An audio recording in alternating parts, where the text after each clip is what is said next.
Day four was one for the books, and the book was written by Noah Lyles. Let's talk about it here on this day four recap of Track Talk, the Olympic version.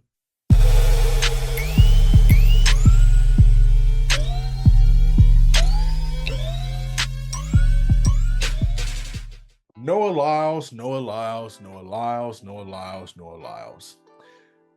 I don't know what to say because I will be the first one to admit I thought Kashane Thompson was going to win, and then first glance, I thought Kashane Thompson won. And I have to give a shout out to him because that's a young man has a bright future in this sport.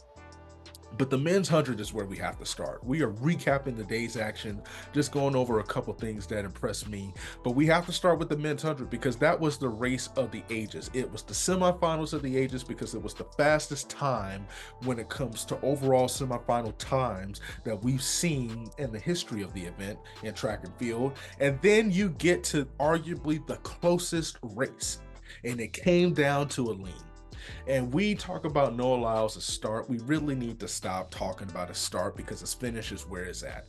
His finish is next level. It is lethal. It is crazy good. And he proved that because one thing about him that I give him credit, he does not panic when things don't go right. He does not panic when things does not go right. And it came down to a lean. 5,000ths of a second is what determined gold and silver. A lean, just a little bit of a lean, nothing crazy.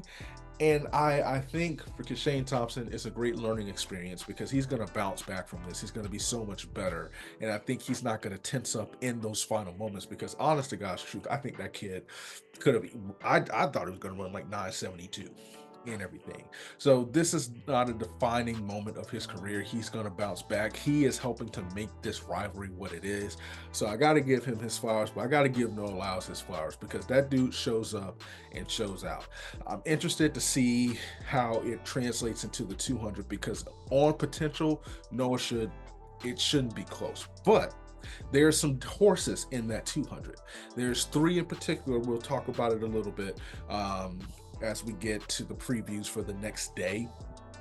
But I just had to give flowers to Noah Lyles because that dude balled out. I gotta give shout out to Fred Curley. Fred freaking Curley, man.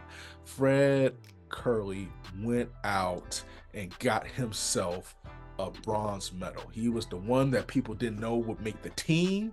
And what does he do? He gets a medal. He came home with some hardware. And kudos to Fred Curley, man. He has incredible confidence, and I love the confidence that he carries himself with.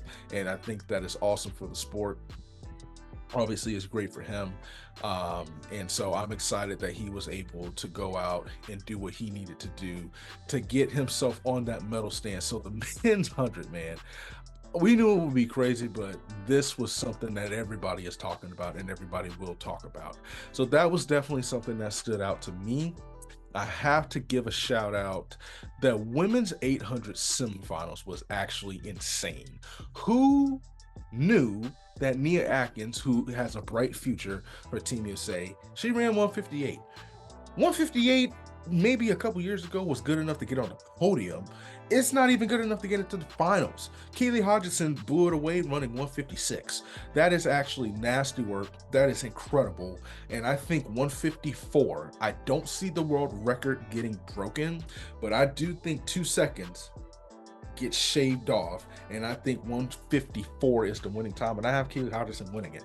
But listen, it's not going to be easy. She's going to push some people, Natasha Goyle, Mora, so many wonderful athletes who are running in this event. And shout out to Juliette Whitaker, who ran one of the fastest times by a collegiate athlete in U.S. history. That was remarkable of her. I'm excited to see her mix it up. So that was a very, very fun race just to kind of follow as things progress throughout the day. And another event that I wanted to highlight is the men's 400, the preliminaries of those. Michael Norman had the fastest time, and he looked smooth. He looked really good. All three Americans made it through. Norman won his heat 6, with the time of, heat, oh gosh, I got the heats mixed up. Heat 2, with the time of 44:10. Jaheim Richards of Trinidad and Tobago finished second, running 44.3, 44.4. Y'all, this is the first round. It's not as if this is the preliminaries. Then they get a day off as they do the repechage rounds. Matthew Hudson Smith, who's going to be a contender, had a great time as well, running 44.7. Another highlight is Quincy Hall, 44.2. He is building confidence every time he runs, which is amazing to see. Great Britain's going to have some horses. They're going to make the 4x4 interesting. And then Karani James, shout out to the veteran with an amazing story. He came through 44.7 to win his heat, and it was truly incredible to see. That was amazing. And then the last thing I wanted to kind of talk about, I wanted to give a shout out to the steeplechase. That was great to see as well. And then from there, I mean, Sid and Femke, like, what more do you say? It's just incredible how easy they make this. Femke Bol has a much needed day off after her incredible leg and the mixed 4x4, and that was incredible to see.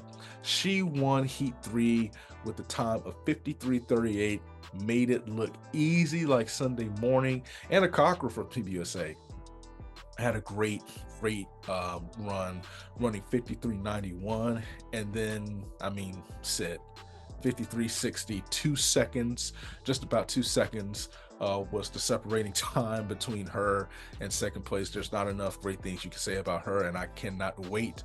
Listen, I don't care what happens. Put Femke and Sid next to each other in the finals and let them thrive off of one another. So many great events that we watched today, and I'm excited for tomorrow's events. Tomorrow's going to be a fun time because some of the events that I'm looking forward to, obviously the 400 hurdles get started, but you're going to see some great things in the field events. The women's discus throw, the men's pole vault. Looking forward to see Valerie Allman. Can she win Olympic gold?